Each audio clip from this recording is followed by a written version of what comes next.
1 লাখ হোৱাৰ পিছত মই আগতে কৈছোঁ যে 10 মেত যেতিয়া চৰকাৰ 4 বছৰ পুৰা কৰিব সেই সময়ত আমি আৰু 50,000 নিযুক্তি শেষ কৰিবৰ কাৰণে চেষ্টা কৰিম তাৰমানে অহা বছৰ 10 মেত আমাৰ আৰু 50,000 এমপ্লয়মেন্ট যাতে হয় তাৰ কাৰণে আমি আগবাঢ়ি আছোঁ 1 লাখটো আমি শেষ কৰি দিব খুজিছোঁ যিমান পাৰোঁ সোনকালে আজি এটা নিযুক্তি আছে 15 আগষ্টৰ আগতে আৰু এটা নিযুক্তি আছে 1 লাখ সংখ্যাটো আমি অক্টোবৰ মানত পাই যাম অক্টোবৰ নৱেম্বৰ মানত আৰু তাৰ পিছত 10 মেৰ ভিতৰত আমি আৰু 50,000 নিযুক্তি দিম অসম চৰকাৰে আপোনালোকে জানে যে থলুৱা নিযুক্তিৰ ক্ষেত্ৰত অসমত যদিও যোৱা 3 বছৰত এজনো লোক অসমৰ বাহিৰৰ পৰা অসমত চাকৰি কৰিব অহা নাই তথাপিতো কেতিয়াবা দুই এজন ব্যক্তিয়ে এই বিষয়ত এটা প্ৰশ্ন উত্থাপন কৰি থাকে সেই কাৰণে আমি অসমৰ ডমিসাইল নীতি এটা যে অসমত চৰকাৰী চাকৰি পোৱাৰ বাবে কোন যোগ্য এই ডমিসাইল নীতি এটা আমি খুব সোনকালে প্ৰকাশ কৰিবৰ বাবে আমি সিদ্ধান্ত লৈছো অসমৰ বিভিন্ন ব্যক্তিৰ লগত মই অনানুষ্ঠানিকভাৱে এই দিশত কথা পাতিছো কিন্তু এই বিষয়ত সকলো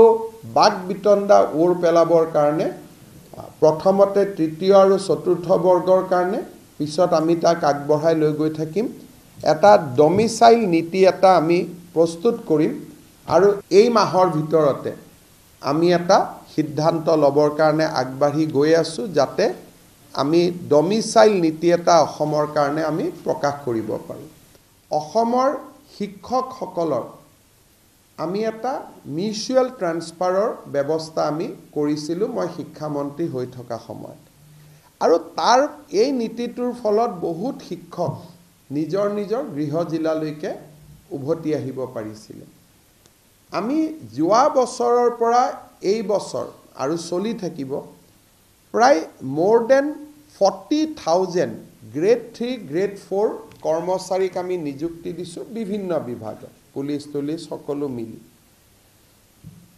এই লোকসকলৰ মাজতো শিক্ষকৰ দৰে এটা আমি পাৰস্পৰিক বুজাবুজিৰ এটা বদলি প্ৰক্ৰিয়া এটা আমি আৰম্ভ কৰিব খুজিছো এতিয়াও চিন্তাৰ পৰ্যায়ত আছে